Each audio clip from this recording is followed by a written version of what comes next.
Hello, everyone. It's Sibyl Star. I'm here to give the astrology forecast for the Leo new moon here on January 25th at 5 degrees, 14 minutes of Leo at 9:54 a.m. Pacific time. I was given a title for this video, and it is called The Healing Power of Love. I was given this by one of my guides, White Eagle, and it was a very powerful transmission that came through around this. So anyway, let us begin. So we know at the full moon, every full moon, it comes around, once a month, every month. And at that time, we have heightened emotions. The moon represents our emotions. It actually rules our emotions. We're much more emotional at the full moon. Anybody who works in any type of service field can tell you that for sure. It affects the tides, it affects the animals. They say Mother Earth herself rises 6 inches to meet the full moon. And they do say that the interior of the moon is water. So it's a very emotional time. Now, and like I said, let us first look at the chart of the full moon. That's what we're going to look at. All right. Okay, so here we are. So we have the full moon at down here at 5 degrees of Leo, 14 minutes. It's opposite the sun here at 5 degrees of Aquarius, 14 minutes. And we know at the full moon, is when we need to integrate both signs. Okay, it is the integration axis. And the sun is conjunct Pluto, and that is a big one. We're going to talk about that a lot. And this full moon is also in a square to, here's the full moon, and it squares Jupiter here at 6 degrees of Taurus. The moon also is in what is called an inconjunct to Saturn here. Saturn here is at 5 degrees of Pisces. And an inconjunct is when you have two energies that don't really mix. It's like mixing oil and water. They just don't really mix very well, and yet they have to be mixed, because maybe you have to put it in a blender or something. But anyway, it's an energy that is there. They need to work together, even though they're very dissimilar. Now, the other aspect we're going to talk about is this Mars Mercury conjunction here at 15 degrees of Capricorn. And it is in a trine here to Uranus, which is the ruler of the Aquarian sun. And it's also in a square to the nodes of the moon and in a very tight square to Chiron. All right, so these are what we're going to be talking about for this Leo new full moon. Okay, all right, so let us begin.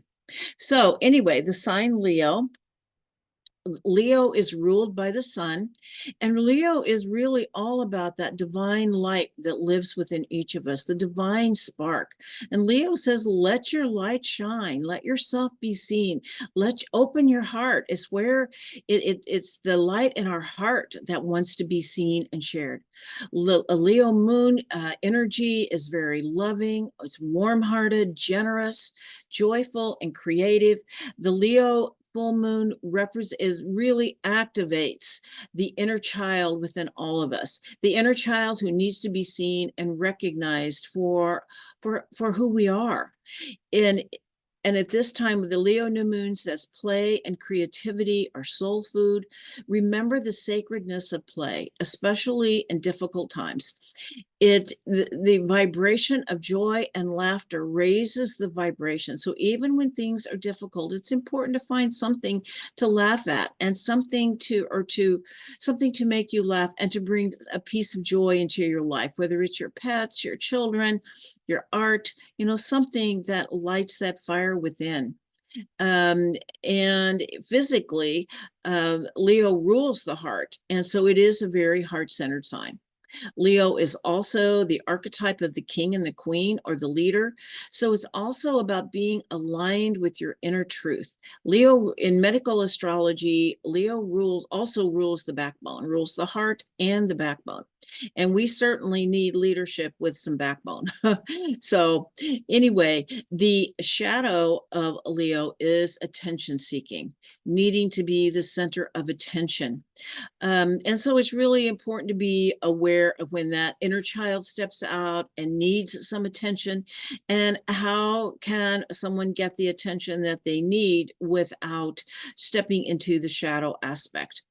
And it's also about playing to the crowd to receive love. We know how actors are. They put on a different face and to present themselves to others, to be loved. And so Leos can do that in their own lives. They can. So it's giving people what they want, not necessarily who they are.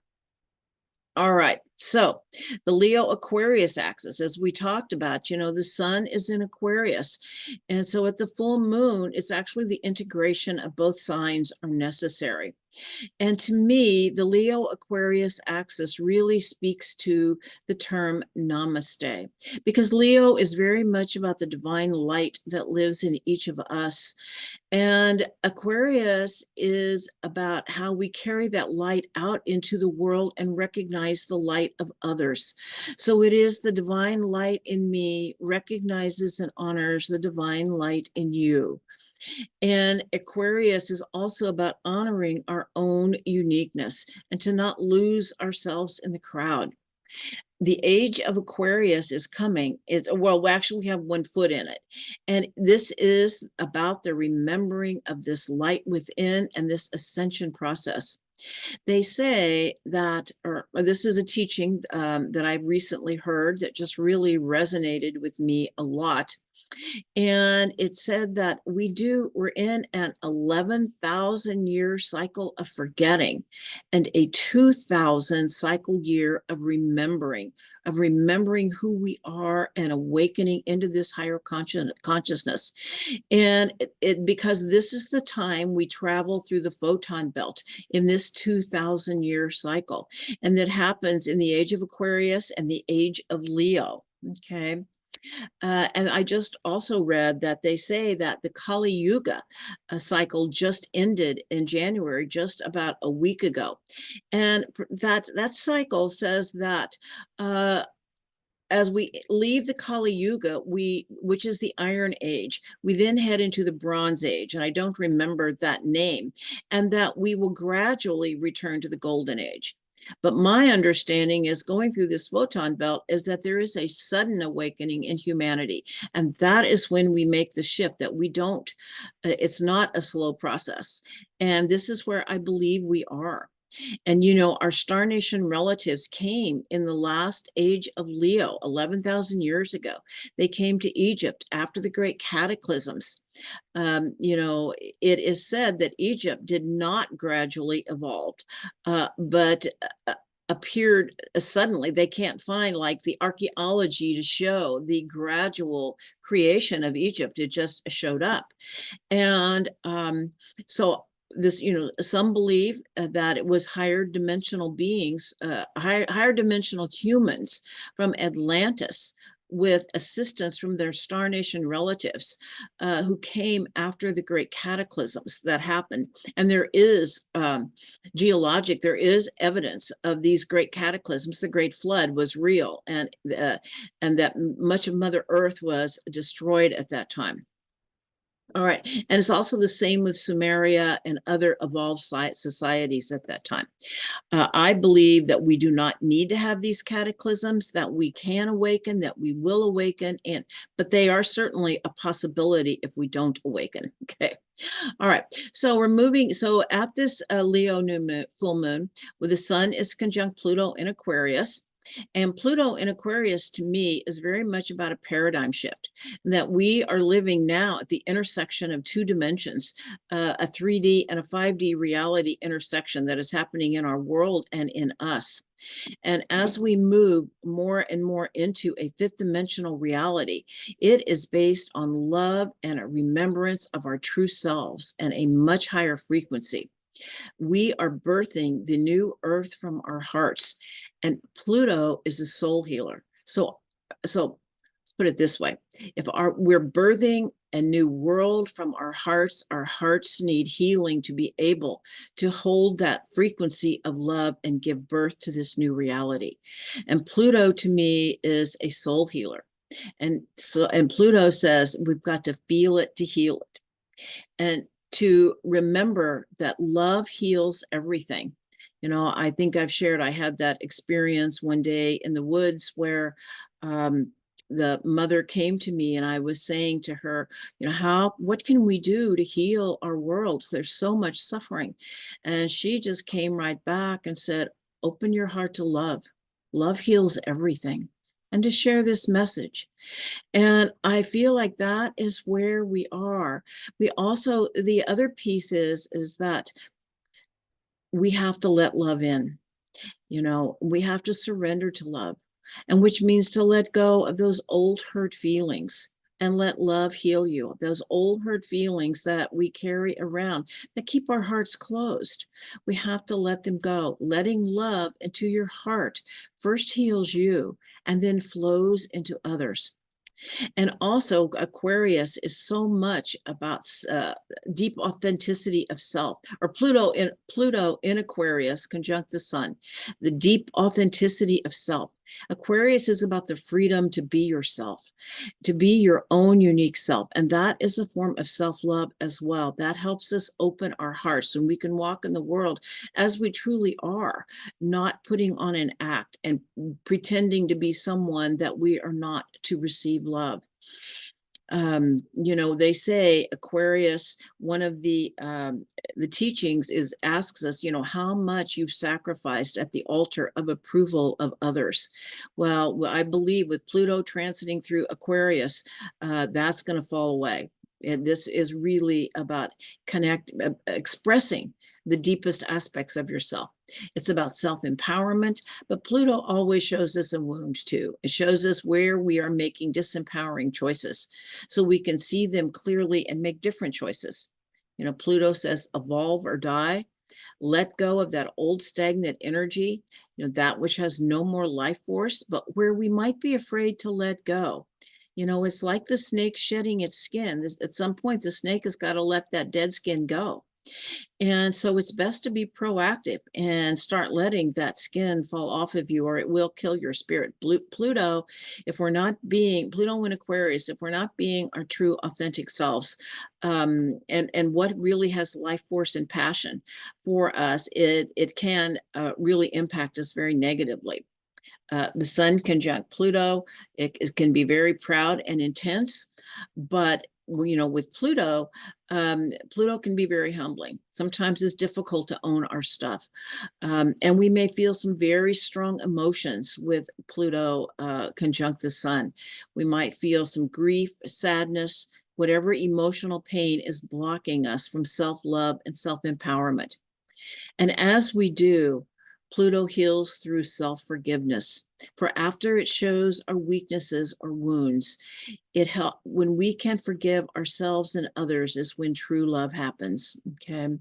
And Pluto can be compared to compost because from the dead, decayed material comes new life. All right. Now, the shadow of Pluto is also conjunct the sun. It can really indicate a strong desire nature, one that can move mountains. And the key, of course, is always to make sure you are moving the right mountains. All right. Now, the shadow of Sun Pluto could be manipulative behavior, power plays, a power over dynamic. It really brings into focus our relationship with power and how we may have betrayed ourselves with our choices with our choices. And it can also indicate a misuse of power. And so the question is, what is power? And I just heard the best definition. And it says power is how we hold and sustain the divine frequency within us, that divine light. Okay. So, and Pluto is also about divine will.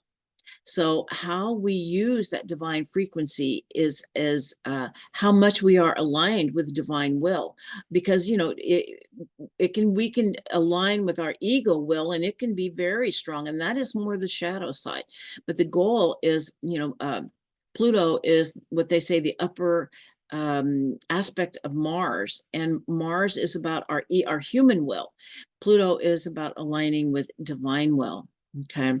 And as I said, it can bring up some deep emotions. Pluto always digs deep. I call him the roto-rooter of the zodiac. Memories of betrayal, okay, often by our own choice. And choices and what we may have refused to see. Let's just say we feel betrayed by someone else, but often there's warning signs. There's things that we just didn't want to look at. We turned away. Well, Pluto won't let us turn away. It makes us really look at that, and then it allows us to make more self-empowering choices. Okay. All right. And as I said, Pluto heals through for forgiveness.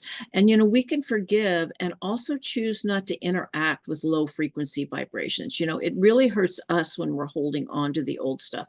But it doesn't mean that if that someone has been unkind or betrayed us after we look at our own stuff, that we may not want to interact with someone who's living from a low vibrational frequency, and we can still forgive them. Okay. And another shadow of Pluto, which we know, Pluto in Aquarius specifically, of course, is the misuse of the power of technology. Pluto is so much about power, self-empowerment, and how that divine frequency flowing through us and how it is aligned with divine will. And so the, technology, technology in the outer world, as well as our own soft technology, our inner technology, all the things our mind can do. Mind control. It's about Pluto in Aquarius. The shadow side can be technology that is not in service to the light, because technology can be in service to the light. Both are meant to serve the light and our spiritual path, but they can be misused. And of course, the shadow of Aquarius, it is detachment, but I feel like it is due to a wound of rejection. Aquarius carries the energy of the outsider. And, for most of us, survival depended upon belonging. And so, of course, there is that need for approval. But Aquarius is meant to go outside the bounds, but they often feel rejection when they do. Okay, because they're different. So this full moon says to me to feel your differences and celebrate them instead of conforming to belong. It's like, dare to be different. Okay, that's what I would say. Dare to be different. And of course, Pluto always is about metamorphosis. It's like the caterpillar in the cocoon. There may be a dark night of the soul until it emerges completely transformed like the butterfly. And I would say Pluto transiting through Aquarius, and especially this, the sun as it's conjunct this full moon, is can be especially impactful if you have planets or angles in the early degrees of Aquarius, Leo, Scorpio, and Taurus. All right. Now, this is also, like I said, is square Jupiter and Taurus, and it's Jupiter in Taurus. And a Taurus is so much about inner peace and calm. And when I first started thinking about doing this video, something it just popped into my mind, and I know it's important to say. And it's that quote from Jimi Hendrix, where he says, "When the power of love overcomes the love of power, the world will know peace." The important thing to remember is that it starts within each one of us. There is so much violence in the world, and the only way to change it is from within. Violence begets violence. And Robert Kennedy Jr. says that he believes violence abroad begets violence at home, here in our streets. And of course, that is true. If we're out in the world, conquering other people and bringing violence to other people, it's going to show up here. And then, of course, the other way, and actually the even bigger truth, is that it starts in our own hearts. The biggest battle is the one within ourselves. And I just wanted to share this indigenous story that I think we probably all heard. And this is, I think, so relevant for these times. It's the story of the two wolves. So, an old Cherokee teaching, an old Cherokee is teaching his grandson about life. A fight is going on inside me, he said to the boy. It is a terrible fight, and it is between two wolves. One is evil. He is anger, envy, sorrow, regret, greed, arrogance, self-pity, guilt, resentment, inferiority, lies, false pride, superiority, and ego. He continued, the other is good. He is joy, peace, love, hope, serenity, humility, kindness, benevolence, empathy, generosity, truth, compassion, and faith. The same fight is going on inside you and inside every other person too. The grandson thought about it for a minute, and then he asked his grandfather, which wolf will win? The old Cherokee simply replied, the one you feed. That is so important to remember. It's the one you feed. And so as we heal our hearts, we will feed the good inside of us, for that is love. And love heals all wounds. It's always an inside job. And to remember to have peace in the world, we must have peace in our own hearts. Okay. All right. Now, and just one more thing here about that is that the sun is in, I think I'm going to come back to this. I'm the sun in aspect to Saturn, but because I want to go into the really big teaching as well. The teaching I feel is this Mercury conjunct Mars in Capricorn, trine Uranus, and square the nodes in Chiron. So Mercury and Mars can bring aggressive words because, Mercury is the mind and communication, and Mars is the warrior. So this aspect, and it's at around 15 degrees of Capricorn. It can bring aggressive words, violent rhetoric. We are being bombarded with violent messages, which is divisive and can instigate violent feelings, whether we act on them or not. And I would just say, don't watch the news. It is meant to incite you. Okay. But the positive aspect is Mercury and Mars together tells us to walk our talk and have the courage to speak our truth. Capricorn asks for responsibility and maturity, reminding us that we reap what we sow. It asks us to be responsible for our words, knowing that words create and our actions often flow from our words. So it's about being responsible for our words and our actions, knowing that they create and what we are creating in the field. And this also conjunct a really powerful star. And this star is called Vega. It's one of the most powerful stars in our night sky. It has tremendous magic, enchantment, and just simple power. And it's the star Vega in the Lyra constellation. And they say that from Vega came the schools of what we call Vegan mysticism, which are inner spiritual practices that align us with the divine, our higher self. It helps us develop our inner spiritual powers, such as meditation and the different techniques that help us do that. As we were talking about our soft technology and the things that our consciousness can actually do. Okay. But it also has another meaning, and it is, I've just recently learned this body of information. This Vega is also called a dragon star. And it is a star that initiates us into the right use of power. If you have this star in your chart prominent, it could mean that part of this lifetime is about an initiation into power. It's like the ring of power. If you were given the ring of power, how would you use it? How would you hold and sustain the divine frequency within you? And dragons are the guardians of divine will. As we talked about Pluto being aligned with divine will, So, how are you aligned with the divine will? For that is where the real power is. There is a surrendering piece to divine will.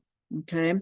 And it is about learning how to use your words and actions maturely uh, as a point of power. All right. Now, it's also square the nodes and the nodes and Chiron. And so whenever the nodes are involved, destiny is involved. And so the Aries Libra axis is about balance between self and other, and ultimately about the integration of polarity within each of us. Once again, it is that integration of light and dark within ourselves, like the two wolves. Okay. It first shows up as the polarity within our world. And until we can recognize that the dark lives within ourselves, it is projected outward. It's very, the energy is very divisive right now. So it is so important to not participate in it by taking sides. When we take sides, we're projecting. Okay. And Chiron in Aries is a wound around self-determination and the right to be who you are, setting boundaries and saying no. And we can do that from a place of inner calm. It's part of our self-mastery teachings. The shadow is the projection of our wound onto others, and asking us how to find that place of standing up for ourselves and others, but coming from a place of inner peace and knowing the strength of our position. When anger leads, that's all people hear.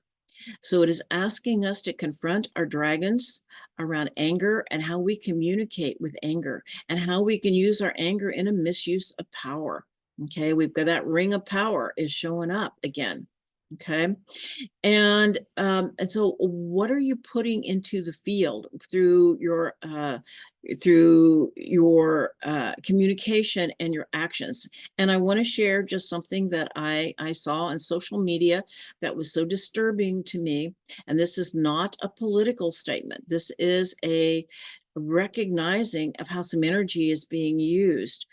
And there was a group that I saw posting, friends of mine actually were posting things from this group called Trump haters. And they were putting out very unkind, and hateful posts. And I mean, the name says it there. Be really careful. It's very aggressive, violent rhetoric that stirs people up. Anything that has the word hate in it, be really careful. That's what you're putting out. The question is, being very aware of what you're putting into the field, your own personal field and the collective field, because it impacts the quantum field. Words create. And this is also about getting a handle on our anger. I saw this great quote from Marcus Aurelius, and he said, the greatest remedy for anger is delay. And what can do that is if we think before we speak. And that anagram of think, is it true? Is it helpful?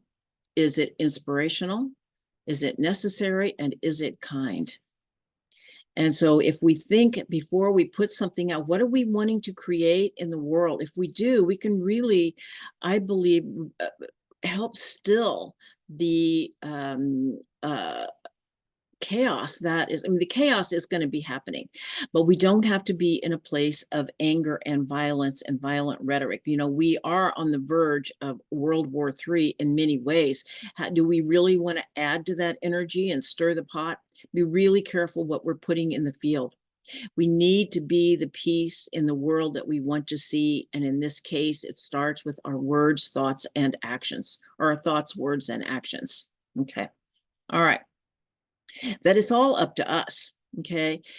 Pluto in Aquarius, I just want to say a couple of more things about it, because it is a signature of upheaval, of revolution, and we are in the midst of upheaval. Some say we are on the cusp of a revolution and civil war. I believe, well, let me just say this first. Pluto in Aquarius is about the transformation of the collective consciousness. And the last time Pluto was in Aquarius, we know, was in the late 1700s during the American and French revolutions, when it was a real paradigm shift. But we also saw mob consciousness in the French Revolution.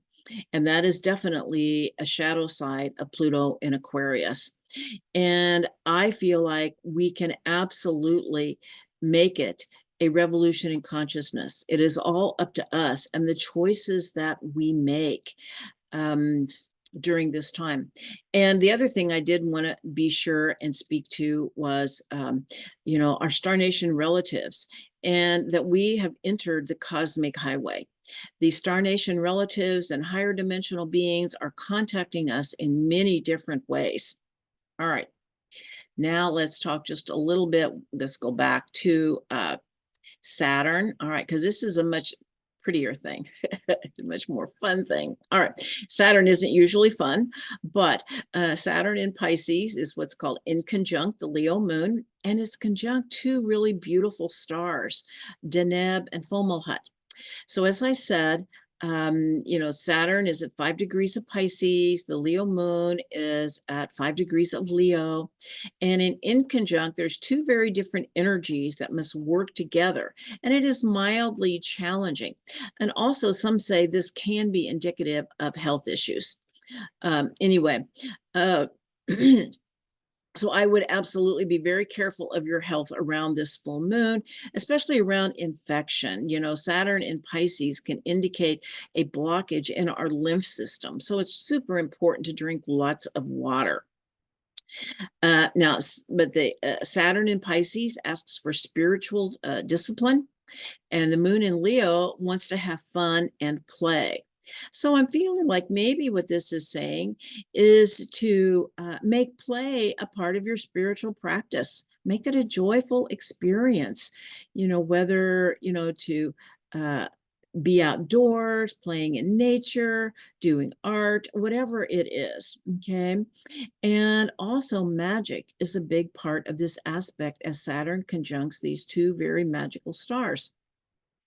The first one is, like I said, Fomalhaut, and it is the home of some magical gardens and the unicorns. And it's also related to angels. It's also an angelic star. To know the angels are here. Okay, the angels are always here, but they might make themselves more known at this time. And the other star is Deneb Adage in the constellation of Cygnus the Swan. It's the brightest star, and it is known to be the stellar home of the fairies and elves and all of the magical beings that were part of the creation here of Mother Earth. Okay, and that we used to have a lot more contact with them.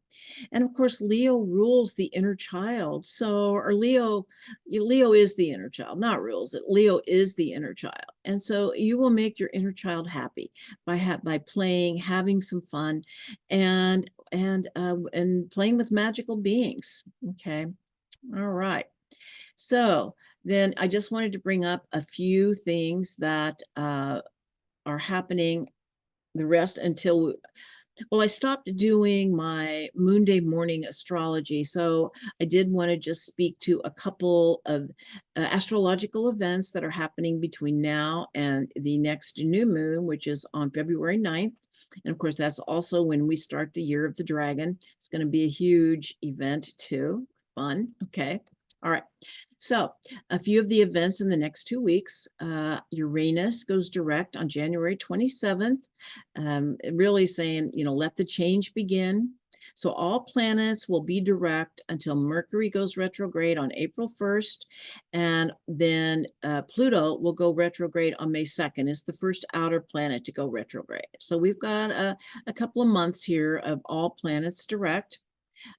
Venus is in Capricorn, and we might find that we have more maturity and commitment in our relationships, and we may be asked to take a serious look at our finances. Mercury enters Aquarius on February 4th. That asks us to think outside the box. And some believe that Mercury in Aquarius is actually the exaltation of Mercury, because he really likes to be here. All right, now just a couple of fixed stars that are happening, that are also being aspected, and these are the fixed stars that Pluto is activating now and actually throughout the year. So I'll be talking about them a lot. The first are the stars of Aquila, and Aquila, of course, is the eagle. You know, it is the eagle constellation, and its brightest star is Altair. And there's other stars as well, but Altair is the one I'm going to be talking about. And even though it's not exact, it's not going to be exact for quite a few more months, but it's starting to move towards that. It's in the range of activation. And so Altair brings boldness and courage, and it is hearing the celestial call of leadership. My understanding is that when Altair is activated, many who came for this time, who are leaders in the revolution of consciousness, are being asked to step up. A lot of people are being asked to step up, and it's either with certain teachings or just by being themselves, having the open heart. It's about raising the collective consciousness. And I would just simply ask, I think Altair asks, how do I serve the light? Okay. And also, I have shared that the ascended master white eagle has come into my life super strong and through a dream, and he's contacting many of us right now, and he is known as the peacemaker, and we need peace. He really teaches about how to have peace in your heart so that we can have peace in the world. And NASA says they have been receiving messages from Altair. So I think kind of there's a lot of synchronicity there.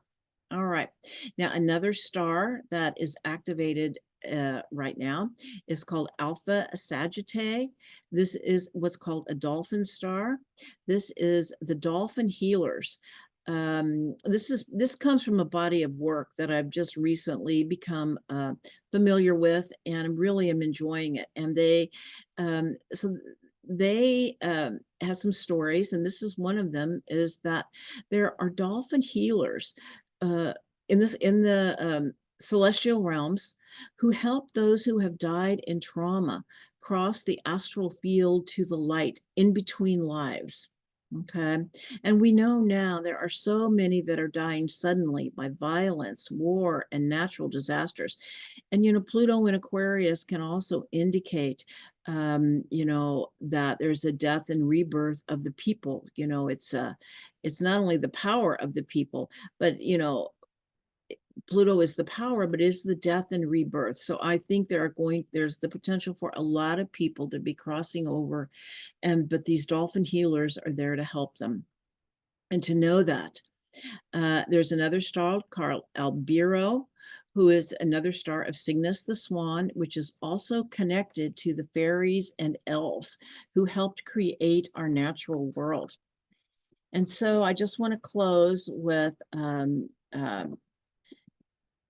as our frequency changes, our new world will emerge. And to know that this new earth will emerge through our hearts. That's why it's so important to open our hearts to love. And I want to just share this little short excerpt from a meditation from White Eagle. He says, if you train yourselves to think in terms of love every moment of life, you will find that unconsciously and almost imperceptibly, a beautiful healing will take place in your life. There are many methods of healing, but only one true source from which all healing flows, and this source is divine love, the foundation of all life. As they say, secretly, the universe is made of love. All right. Well, wishing you all a wonderful month, and many blessings for the upcoming month. And if you're interested in a reading, my information will be in the description box. All right, so many blessings to all, and namaste.